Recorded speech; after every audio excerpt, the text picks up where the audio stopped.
भारत के लिए नए कीर्तिमान लाएगा। साथ ही साथ उन देशों की लिस्ट में शामिल हो जाएगा जो सॉफ्ट लैंडिंग जैसे एक कठिन प्रोसेस को कर पाने में सफल है। फ्यूचर की अगर हम बात करें, हमारे यूथ के लिए बहुत से ऐसे एवेन्यूज़ को खोलेगा, एजुकेशन के एवेन्यूज़ को खोलेगा। आज जो भारत में बच्चे सपना देखते हैं स्पेस साइंस टेक्नोलॉजी को पढ़ने के लिए, नासा या रशियन स्पेस एजेंसी में जाने जैसे सपने देखते हैं, वो अब अपने देश के भारतीय अनुसंधान इसरो को ज्वाइन करने के सपने देखेंगे। तो ये ऐसे बहुत से एम्बिशियस प्रोजेक्ट हैं और जिस तरीके के आंकड़े चंद्रयान 3 भारत के लिए लेके आएगा, उसकी सतह की मैपिंग, मतलब चंद्रमा की सतह किस तरीके की है, मिनरलॉजी कैसी है, वायुमंडल कैसा है, इन आंकड़ों का जो इस्तेमाल है वो आगे आने वाले फ्यूचर मिशंस में प्रयोग में लाया जाएगा। प्रेरणा जी, एक चीज़ और मैं आपसे समझना चाहूँगा। ये कहा जा रहा है कि देखिए चांद पर बहुत ज़्यादा खनिज है, मिशन 3 हमारा सफल होगा तो वो जो खनिज है उसका इस्तेमाल भारत कर सकेगा, एक तरीके से भारत का उस पर कब्जा होगा, दावा होगा। क्या ये भी एक उद्देश्य है मिशन 3 का?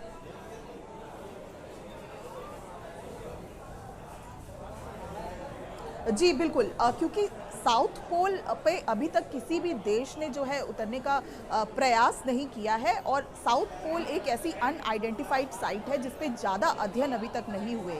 वो इस बात की भी पुष्टि करता है क्योंकि यहाँ पर पानी, हमने जो पानी के ट्रेसेस थे वो अपने चंद्रयान 1 में ऑर्बिटर ने हमें उसके ट्रेसेस दे दिए थे।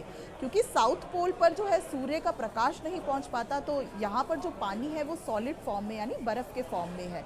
साथ ही साथ ऐसे कई खनिज गैस उपलब्ध है, हीलियम जैसी गैस जिसका एनर्जी में हम इस्तेमाल कर सकते हैं। जैसी हमारी बहुत से ऐसे खनिज और मिनरल्स हैं जो आगे आने वाले समय में हमें हमारे स्पेस मिशंस में, साथ ही साथ अगर हम वहाँ पर इंसानी बस्ती को बसाने का सपना देखते हैं, उन सभी प्रोजेक्ट्स में बहुत ही हेल्पफुल रहेगा। प्रेरणा, मैं चाहती हूँ एक चीज़ आप और बताएं, ये जो इसका लैंडिंग प्रोसेस है, क्योंकि अब जितने भी पैरामीटर्स थे उन पर हम खरे उतरे हैं। मैं चाहती हूँ उस स्टेजेस को, उन फेजेस को आप बताएं।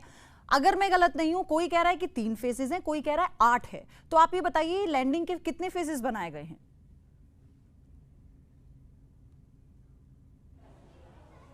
जी ये मैम, अगर इसको बिल्कुल सरल आम भाषा में समझें, ये 4 फेज़ हैं। पहला जो है वो पाथ ब्रेकिंग है, जिस पे एक यान जो है वो आप अज्यूम करें कि वो हॉरिजॉन्टल तरीके से है, वो वर्टिकल स्पीड पर, मतलब वर्टिकल 90 डिग्री खड़ा होगा।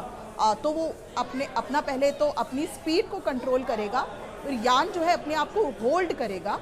होल्ड करने के बाद अपनी गति को कम करते हुए उस सतह पर लैंड करने के प्रयास से पहले उस सतह का एनालिसिस करेगा। क्या ये समय उचित है, उतरते वक्त कोई गड्ढा या किसी तरीके के लास्ट मिनट चैलेंज नहीं है, इन सभी बातों का एनालिसिस करने के बाद ये मैसेज देगा कि इसको और विस्तार से और आसान भाषा में प्रेरणा आगे आपसे समझेंगे। आप हमारे साथ बनी हुई हैं, हमारे सहयोगी के पास चलेंगे, वो भी जी बिल्कुल। कोलकाता का रुख करते हैं, हमारे सहयोगी तपस सेन गुप्ता हमारे साथ बने हुए हैं।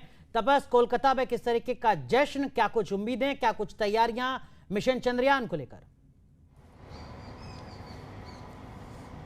जी देखिए, हम इस समय साइंस सिटी ऑडिटोरियम के बाहर मौजूद है और अंदर सॉफ्ट लॉन्चिंग किस तरह किया जाता है वो बच्चों को दिखाया जा रहा है और काफ़ी उत्साहित है बच्चे। कुछ बच्चे हमारे साथ बाहर ज़रूर आए, लेकिन जो इंस्ट्रक्टर है जो बच्चों को तकरीबन 1.5-2 घंटे से समझा रहे थे कि चंद्रयान 3 जो है किस तरह से लॉन्च हुआ था, वहाँ पर लैंडिंग कैसे होगा, उसके बाद थ्योरेटिकल क्लास के बाद अभी उन्हें प्रैक्टिकल दिखाया जा रहा है अंदर में।